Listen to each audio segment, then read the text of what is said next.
אתם יודעים, אני מאמין בכם ומעריך שלכולכם יש, לפחות לרובכם, יש בית ויש משפחה שמחכה לכם, מחכה לכם שתבואו לחופש בחניון עיניים, אבל יש חיילים בודדים שאתם כולכם, אתם הבית שלהם.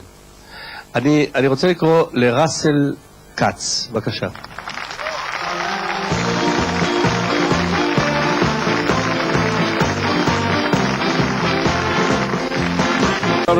שלום לך ראסל קץ, מה שלומך? בסדר גמור, מה שלומך? אני בסדר גמור. אתה חייב להסביר לי מה מביא בחור בן 26 מדרום אפריקה, מביא אותו ארצה, ולא רק שמביא אותו ארצה, אלא הוא פשוט מתגייס לצבא. אני צריך להבין מאיפה זה בא. נורא פשוט. ממש לא.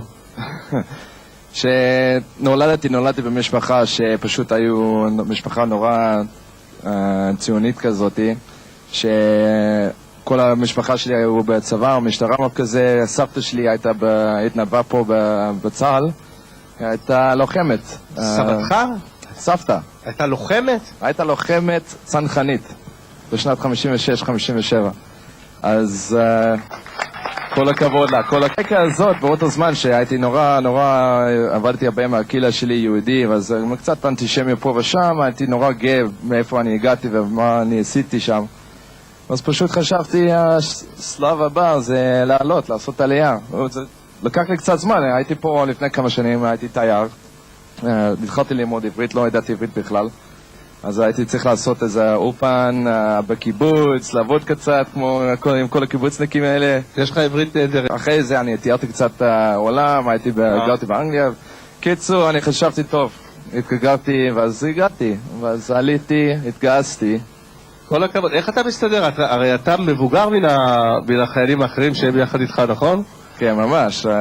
זה וואו, מה זה קשה לי בהתחלה. כשהתגייסתי הייתי בין 23-24 כזאת, ואז הם היו 18-19, רק יצאו מבית ספר וזה, וואו, זה... זה היה קשה? כן, בסדר. איך הם התייחסו אליך יפה? כן, כולם קראו לי אז הסבא של הפלוגה, ואף אחד יכולים להאמין שיש בן אדם 23 ורוצים מה שהם עושים.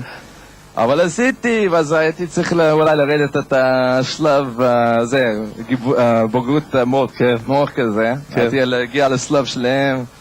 אתה יודע מה אני רוצה לעשות? אני רוצה לקרוא לכמה חברים מן הפלוגה שלך, אכפת לך? ברור, למה לא? בבקשה, חברים של ראסל, בבקשה לבוא.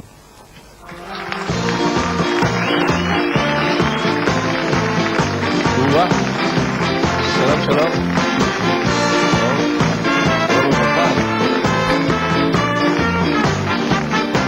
סבא.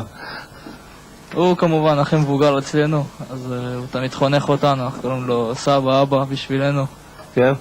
הוא עבר יותר מאיתנו בחיים האלה. זה בא, התגייס, עוזר לנו. תספר לי על מה הוא מקבל פרס הצטיינות? ראסל מקבל על זה שהוא חייל מצטיין, שהוא עוזר לכולם מתי שצריך, תמיד מתנדב, באמת חייל לתפארת. תשמע, אתה מורעל, מה שנקרא, נכון? זה ניכר בעליל שאתה מורעל. עכשיו, זה בא מאיפה? זה בא מהבית, זה בא מהסבתא שבאה הנה. סבתו צנחנית, חברים, צנחנית, הסבתא, נכון? זה ממנה בא? הצלחנו להשיג ממנה סרט שהיא שלחה אליך כדי לברך אותך. אני מבקש ממך שתסתכל כאן, והסבתא מברכת אותך. Hello, Boyki. I'm sure you're very surprised to see me, but I want to tell you that if Zayda was here, he would have been so proud today to be able to say to you and give you that big H that I always do whenever I phone you.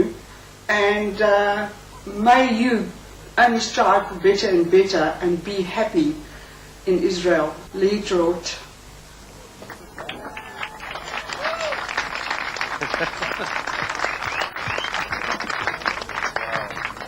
אתה מתרגש, אני מבין.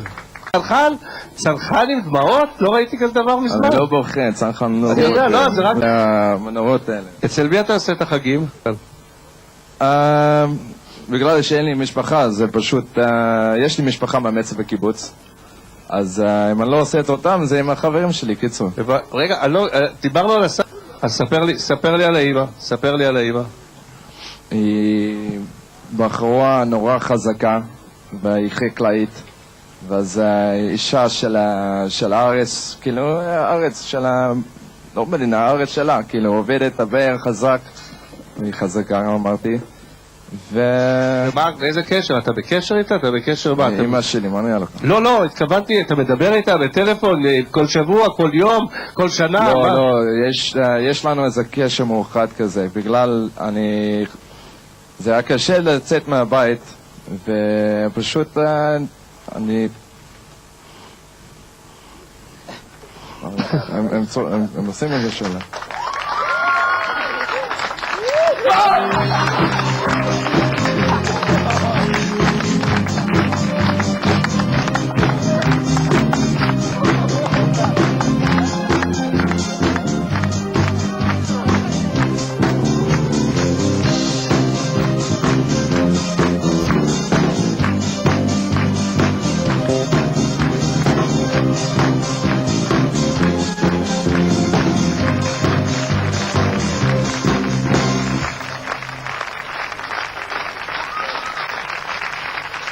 זה אמא! טוב, בואו שבו רגע.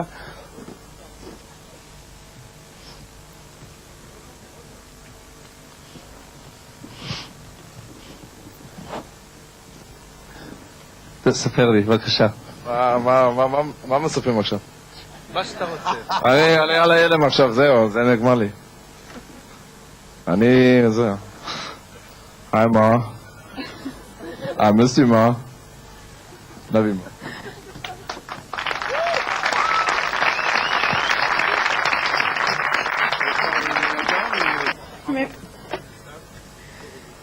Awesome.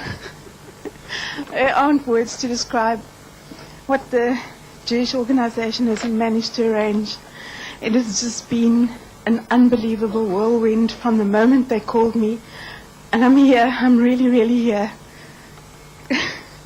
אני חושב שבהחלט צריך להגיד תודה לסוכנות היהודית שהביאה את האמא וגרמה לנו לחוויה יוצאת דופן.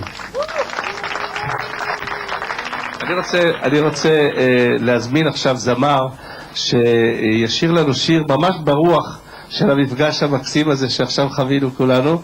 הוא ישיר את זה הוא ישיר את זה במיוחד לכם. שם השיר הוא שיר למעלות. We're going to dedicate a song, שיר למעלות. קובי אפללו, בבקשה.